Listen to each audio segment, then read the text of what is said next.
pejabat yang mengalami penjarahan, maka petugas tidak ragu-ragu untuk mengambil tindakan tegas.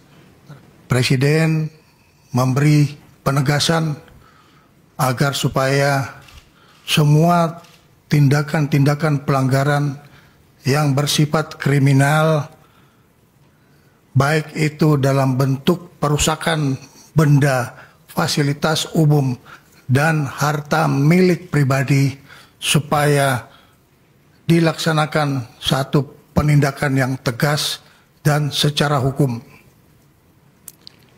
Apabila terjadi hal-hal yang menyangkut soal keselamatan